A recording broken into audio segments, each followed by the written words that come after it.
After plenty of research, comparing different weapon lights, the LAPG Slide Rail XWL is actually pretty impressive. Compared to a TLR-1 and a TLR-1 HL, and similar weapon-mounted lights for a handgun form factor that Olight has to offer, this one takes the cake. It's half the cost and outperforms them. When I did pick this up, it was this year Black Friday, and actually compared it in store side by side to the TLR-1 and many other Olights and different brand lights, and this one was the brightest, so I picked it up. Reading off the box, what we have here is we have a high output 800 lumen, 1.5 hours light, powered by two 3-volt CR123 batteries. It has a impact resistant up to 1 meter, has a throw of 210 meters, and it is actually water resistant. It has a nice O-ring around the electronics, so when it does clamp and close, it won't ruin the internals when it's in water. Just going a quick overview of the packing. It says the gun's not included, unfortunately, so we'll go ahead and see what we got in the box. So we do have the light itself, 2 batteries, and an included Allen key. I'll show you what that's for. That's why they call it the slide rail, because there's an adjustment. Just going over the light itself real fast. LAPG brand on the side. It's made of aluminum alloy. It has a compartment, like I said, that is O-ringed, so it is water resistant. So you can put the batteries in. We'll go ahead and do that now. It is actually labeled so you don't blow up your light. Positive on the left and negative on the right side. It is springing closed with the clamp. That's how you get your watertight seal. On the other side, we do have the American flag. Some grooves here to help dissipate heat.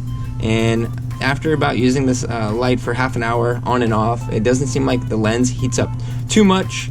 Another great feature of this is that it does take the same form factor as a TLR-1, so if you have a holster that already is accepting a TLR-1 with like a Glock or a 1911, then this should fit as well. The slide rail capability allows you to move this adjustment, so you can mount it to different handguns, or if you want your finger to meet it at a different point on the firearm or airsoft replica, you can just adjust it like this. And now this guy will slide back and forth, and then you tighten it back down to lock it in place. This is the Picatinny mount. The retention is sprung. You would twist it with your fingers, and of course, you want to finish it off with a screwdriver so it doesn't get loose while you're out there on the field or range.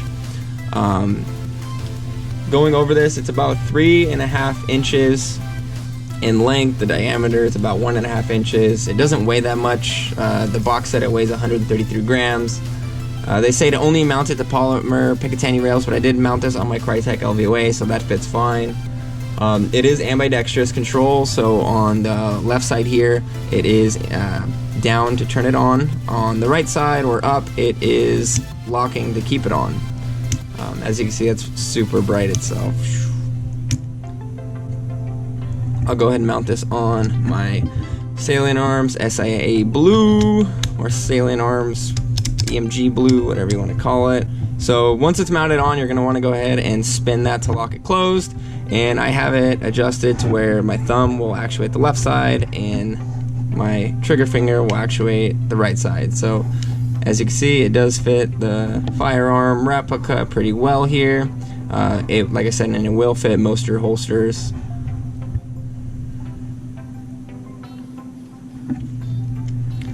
Overall, this is a good light. This is probably one of my favorite tack lights that I do have.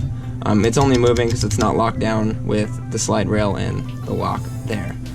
But it doesn't add too much weight to the gun in the front, and it is bright as heck.